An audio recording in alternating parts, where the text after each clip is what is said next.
Hello everyone, आज का topic है बायोसेवर्ट एप्लीकेशन सेकंड। डियर स्टूडेंट, सबसे पहले मैं आपको ये बताना चाहूँगा कि मैंने इसके पहले ऑलरेडी बायोसेवर्ट ला का जो फर्स्ट एप्लीकेशन है उसको एक्सप्लेन कर रखा है। मैंने इसके पहले बताया हुआ है कि अगर कोई फाइनाइट वायर है उसकी वजह से मैग्नेटिक फील्ड उसके बाहर हम कैसे फाइंड आउट करते हैं। तो आपसे रिक्वेस्ट, आप लोग प्लीज़ उस वीडियो को टिल द एंड वॉच करिए, आपके सारे कॉन्सेप्ट क्लियर हो जाएंगे। तो आज ये थर्ड वीडियो मैं चल रहा हूँ अपलोड करने के लिए यूट्यूब पे। तो आपसे रिक्वेस्ट है, आप लोग प्लीज़ इस वीडियो को टिल द एंड वॉच करें।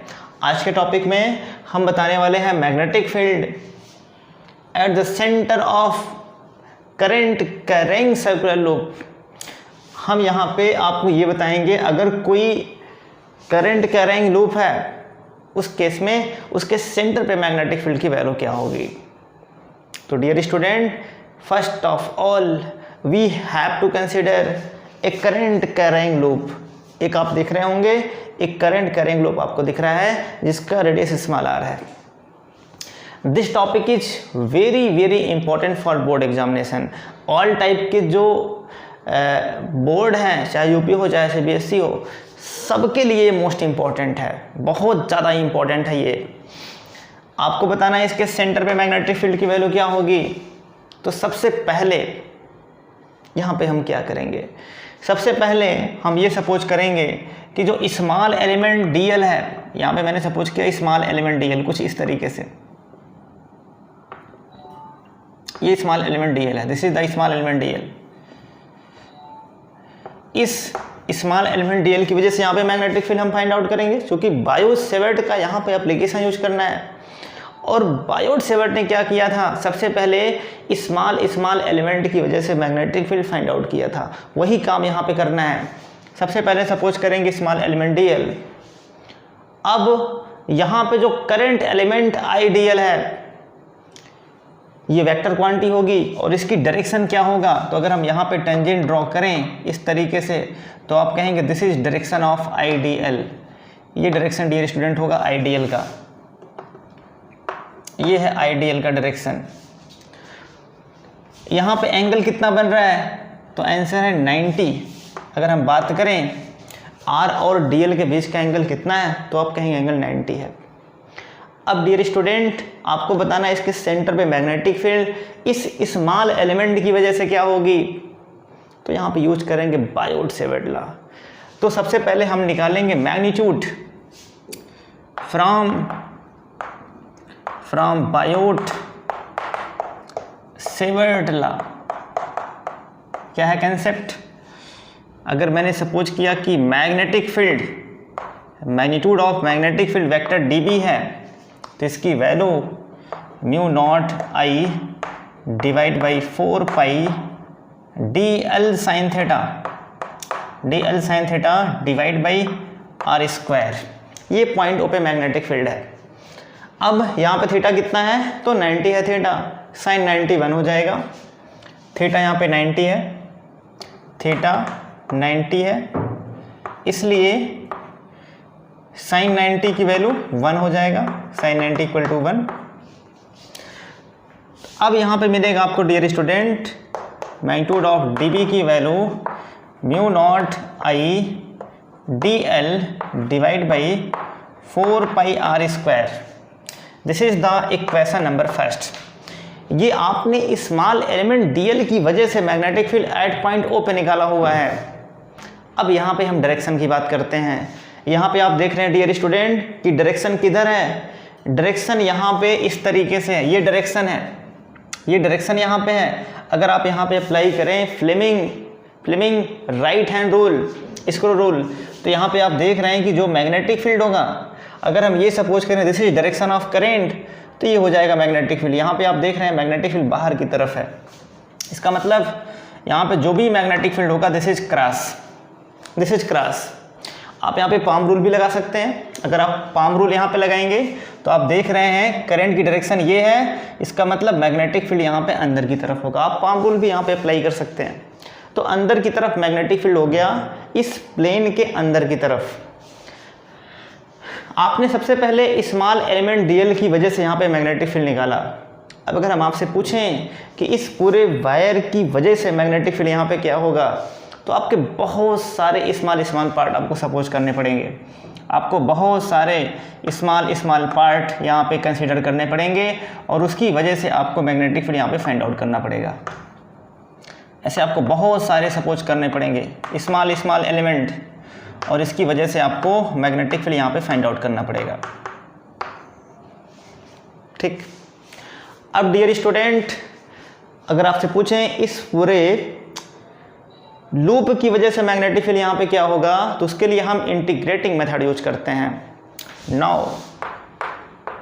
Now total magnetic field, now total magnetic field at point O is कितना होगा, तो आप कहेंगे दिस इज, अगर मैंने इसको B सपोज कर लिया तो integration mu naught I dl divide by 4 pi r square. और यहाँ पे आप देख रहे हैं कि जहाँ से मैं चल रहा हूँ फिर मैं भी पहुँच जा रहा हूँ, ये एक लूप है, तो इस केस में यहाँ पे लगाना पड़ेगा, एक होल इंटीग्रेशन हो जाएगा ये। अब डियर स्टूडेंट, यहाँ पे कांस्टेंट क्या है, mu naught I divide by 4 pi r square, ये सब कांस्टेंट है। और यहाँ पे सपोज करेंगे dl, this is magnetic field at point O। ठीक है।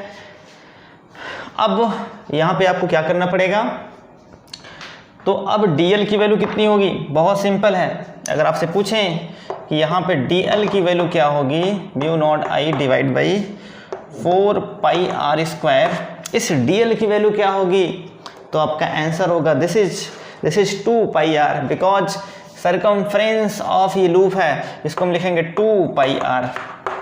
यहाँ से पाई कैंसल आउट, 2 कैंसल आउट, एक r कैंसल आउट, तो इसका मतलब b की वैल्यू हो जाएगी mu naught I divide by 2r। This is very important. ये क्या है, magnetic field at the centre of circular wire, ये मैग्नेटिक फील्ड की वैल्यू आ गई। यहाँ पे पाई नहीं है, ध्यान रखना है आपको, यहाँ पे पाई नहीं है, पाई कैंसल आउट हो गया है, तो ये मैग्नेटिक फील्ड की वैल्यू यहाँ पे आपने फाइंड आउट कर लिया। डायरेक्शन यहाँ पे क्या है, तो आप डायरेक्शन कहेंगे क्रॉस का मतलब perpendicular to the plane of paper, perpendicular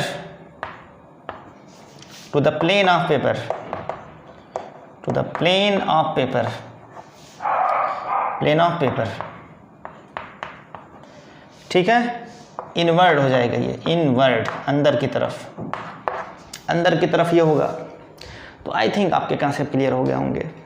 dear student, आपको इस टाइप का फॉर्मूला एक और मिला होगा, बट वहाँ पे पाई होता है, आप याद करो। आपको ऐसा भी फॉर्मूला मिला होगा, b की value mu naught I divide by 2 pi r, ऐसा भी फॉर्मूला आप देख चुके होंगे। ये फॉर्मूला कब होता है, जब कोई इनफाइनाइट वायर हो, इनफाइनाइट लेंथ का जब कोई वायर हो, माइनस इन्फिनिटी से प्लस इन्फिनिटी, और उसका अगर उसमें करंट I फ्लो कर रही हो और आपको बताना हो कि r डिस्टेंस पे मैग्नेटिक फील्ड की वैल्यू क्या होगी, तो आप ये फॉर्मूला यूज करते थे। मतलब this formula is used when length of wire is infinite, उस केस हम ये सपोज करेंगे। तो दोनों में बहुत थोड़ा सा डिफरेंस है, यहाँ पे पाई नहीं है बट यहाँ पे पाई है, तो ध्यान रखना है कभी गलती ना होने पाए। अब हम कुछ क्वेश्चन चल रहे हैं करने के लिए।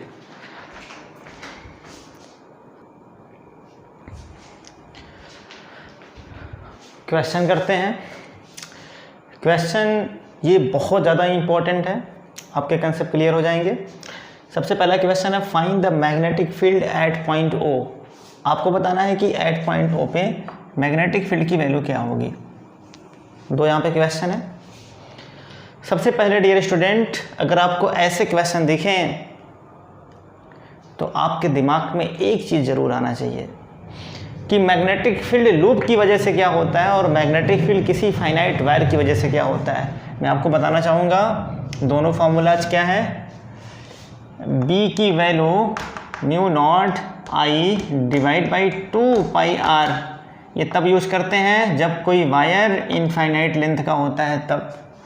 दूसरा फॉर्मूला B की value mu naught I divide by 2r, ये तब यूज़ करते हैं जब हमको सर्कुलर लूप पे मैग्नेटिक फील्ड फाइंड आउट करना होता है तब। Both formula is very very important. अब यहाँ पे देखो, इसके बाद कितने यहाँ पे सेगमेंट है, आपके दिमाग में ये क्वेश्चन क्रिएट होना चाहिए। पहला सेगमेंट PQ है, दूसरा सेगमेंट QS है, तीसरा सेगमेंट ST है। सारे सेगमेंट की वजह से आपको मैग्नेटिक फील्ड यहाँ पे फाइंड आउट करके वेक्टर के साथ ऐड करना पड़ेगा। तो सबसे पहले अगर हम PQ की बात करें तो डियर स्टूडेंट, ये बिल्कुल इसी लाइन में ये पॉइंट O है, और जब किसी वायर के लाइन में पॉइंट होता है तो उस केस में मैग्नेटिक फील्ड का मान 0 होता है। कहने का मतलब यहाँ पे अगर हम आपसे पूछें BPQ की वैल्यू क्या होगी तो आप कहेंगे 0। क्यों 0 हुआ? क्योंकि आपको पता है किसी स्ट्रेट वायर की वजह से मैग्नेटिक फील्ड कितना होता है। उसके लिए फॉर्मूला है B की value mu naught I divide by 4 pi sine alpha plus sign beta. अब यहाँ पे अगर वायर के पैरेलल अगर आपने सपोज किया हुआ है पॉइंट, तो उस केस में क्या होगा डियर स्टूडेंट, अल्फा भी 0 एंड बीटा भी 0। साइन 0 0 साइन 0 0, इसका मतलब मैग्नेटिक फील्ड का मान 0 मिल गया। तो आप याद कर लो, अगर कोई वायर है उस वायर के पैरेलल हमेशा मैग्नेटिक फील्ड का मान उसके एक्सिस पे 0 होता है। ऐसे ये वाला भी, यहाँ पे भी देखो सेम इसके एक्सिस पे है, इसका मतलब यहाँ पे आप कह सकते हैं सीधे सीधे BST का मान भी 0 होगा। अब बचा कितना, एक बच रहा है BQS। अब ये BQS क्या है, तो आंसर है this is semi circular loop. अब यहाँ पे ये हाफ है, अगर हाफ है तो मैग्नेटिक फील्ड की वैल्यू क्या होगी, फुल की वजह से मैग्नेटिक फील्ड कितना होता है mu naught I divide by 2r, तो हाफ की वजह से कितना होगा, इसका हाफ हो जाएगा। तो यहाँ पे सीधे सीधे आप जानते हो फॉर्मूला, तो यहाँ से आप निकालोगे BQS, तो हो जाएगा हाफ, किसका हाफ, तो आंसर है mu naught I divide by 2r का हाफ। तो कितना आएगा ये हो गया BQS equal to mu naught I divide by 4r। आपने ये फाइंड आउट कर लिया। अब जो सबसे इंपॉर्टेंट चीज़ है अब आ रही है डायरेक्शन। सिर्फ एक एलिमेंट मैग्नेटिक फील्ड क्रिएट कर रहा है, ये दोनों कर ही नहीं रहे हैं इस पॉइंटों पे। इसका मतलब मैग्नेटिक फील्ड इसकी वजह से कितना होगा, ये डायरेक्शन क्या होगा। तो डायरेक्शन कैसे निकालेंगे, अब यहाँ पे आप लगाओगे राइट हैंड स्क्रू रूल, तो यहाँ पे देखो ऐसे डायरेक्शन है, डायरेक्शन करंट की ये है, दिस इज क्लॉकवाइज, तो फोर्स किधर होगा, अंदर की तरफ। कहने का मतलब यहाँ जो फोर्स है, सॉरी यहाँ जो मैग्नेटिक फील्ड है अंदर की तरफ है, ये डायरेक्शन है, अंदर की तरफ मैग्नेटिक फील्ड है। इसका मतलब आप कहेंगे दिस इज क्रॉस, यहाँ पे क्रॉस है, perpendicular to the plane of paper. Direction क्या होगा, परपेंडिकुलर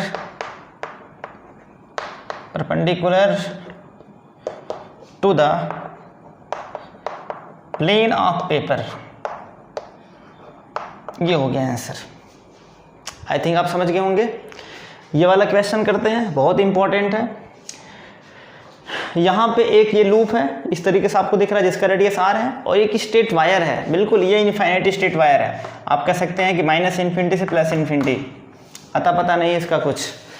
ऐसे यहाँ पे भी ये वायर बिल्कुल इनफाइनाइट लेंथ का था।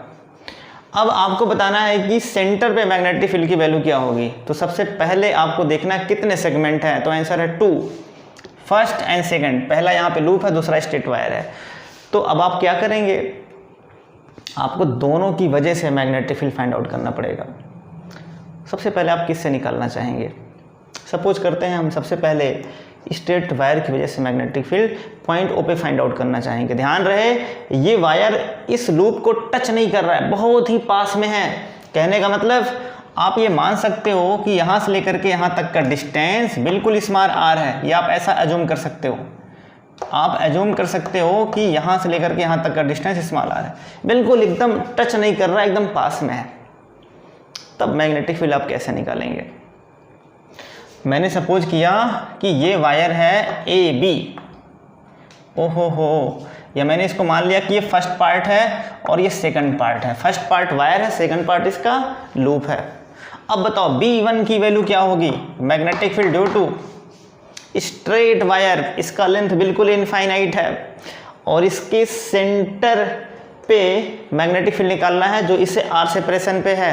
बताओ क्या होगी मैग्नेटिक फील्ड की वैल्यू? याद करो, मैंने इसके पहले आपको बायोट सेवर्ट का जो एप्लीकेशन फर्स्ट वहाँ पे बताया हुआ है। जब कोई ऐसा केस दिखे वायर के मिड पॉइंट से r सेपरेशन पे हो पॉइंट, तो हमेशा वहाँ पे मैग्नेटिक फील्ड कितना होता है? Mu naught I divide by 2 pi R. तो बात तो कन्फर्म है, यहाँ हो जाएगा mu naught I divide by 2 pi R. आपको सॉल्व नहीं करना है, सीधे सीधे लिख देना है। इसकी डायरेक्शन क्या होगी? डायरेक्शन आप कैसे निकालेंगे? तो आप देख रहे हैं करंट की डायरेक्शन ये है, तो ये देखो यहाँ पे इधर आपको निकालना ऊपर की तरफ। ऊपर का मतलब अब यहाँ पे ये बाहर की तरफ ऐसे है, ये डायरेक्शन है।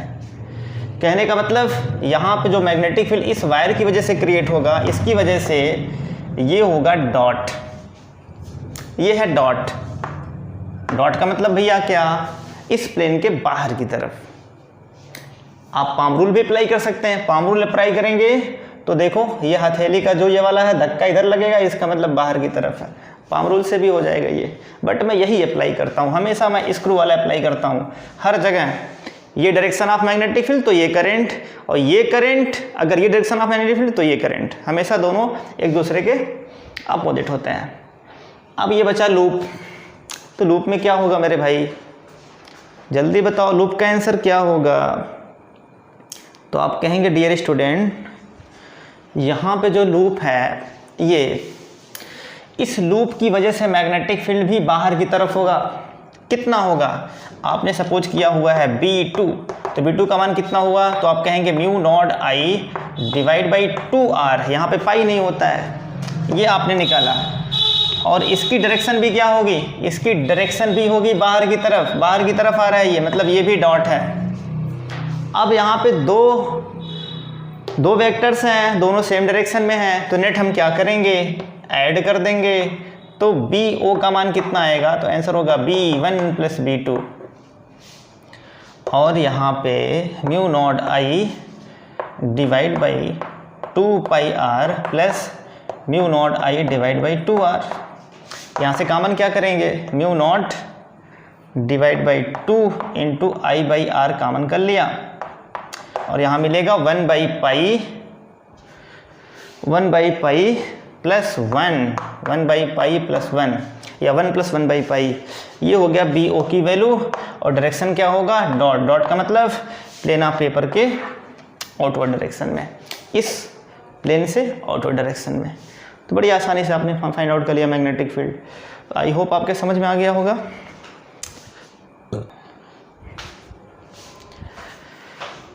आज के लिए बस इतना ही डियर स्टूडेंट।